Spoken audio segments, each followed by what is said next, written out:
Well, joining us from Washington is Michael Keating, a former deputy representative to Afghanistan for the United Nations and now an analyst at the think tank Chatham House. The US says this is deeply regrettable. Afghan president says this is of no concern to the US. Some analysts are saying this marks a new low in the relations between Afghanistan and the US. Do you think they're right?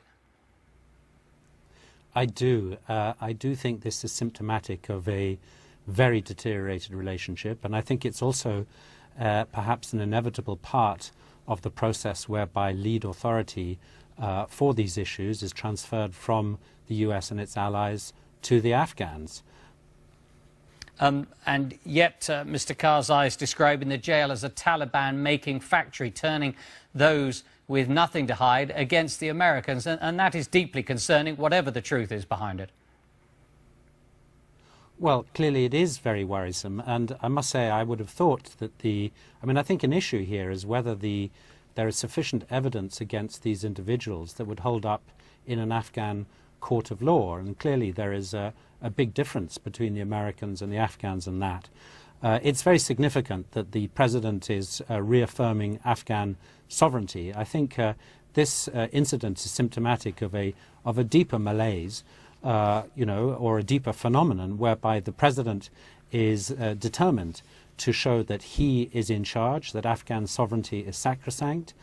He may also perhaps be signaling to those who have criticized him for being a puppet of the Americans, including the Taliban, that he is first and foremost an Afghan, and that may, he hopes, make him more acceptable, as it were, as an interlocutor for a reconciliation process, which is so badly needed.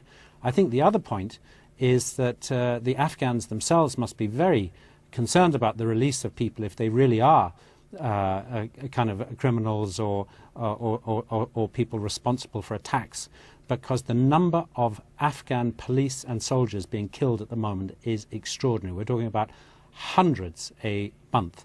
And so I would have thought it's not in the interests of the Afghans, let alone the Americans, to be releasing people who will be joining the assault against their own forces. Do you think the relationship is now so low between America and the Afghan president that it can be mended again in any way? I do think it can be mended, actually. I think we have elections coming up in Afghanistan, presidential and provincial. Should those result in a clear winner who is seen as legitimate by the Afghans and by the international community, I can see a reset of the relationship taking place very, very quickly. I think the Americans are fundamentally predisposed to support Afghanistan. They've made a massive investment in blood and money over the last decade, as indeed have the Afghans. And the last thing they want to see is that investment turn bad. So I think they're predisposed for a new relationship. I don't think it's impossible at all that will happen. I think the worst thing that could happen is a contested election that results in many months of uncertainty. That could make things much worse. So an uncertain future. You mentioned earlier that those in the detainees had not been prosecuted.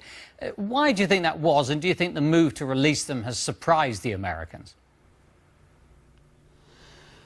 I don't know why they haven't been prosecuted, except, as I say, perhaps because the Afghans have decided that there isn't sufficient evidence for them to be prosecuted in an Afghan court, which, of course, is what would be the process. I suspect that even though the Americans are deeply unhappy that this group has been released because they are accused of being responsible for the death and wounding of many American and Allied soldiers, I suspect there is a much harder core of people behind them, and in some ways the tremors that have been caused by this incident perhaps put the Afghans on guard as to any thoughts they might have about releasing others for whom there is real evidence. Former Deputy Representative to Afghanistan for the United Nations and an analyst at Chatham House. Michael Keating, thanks very much.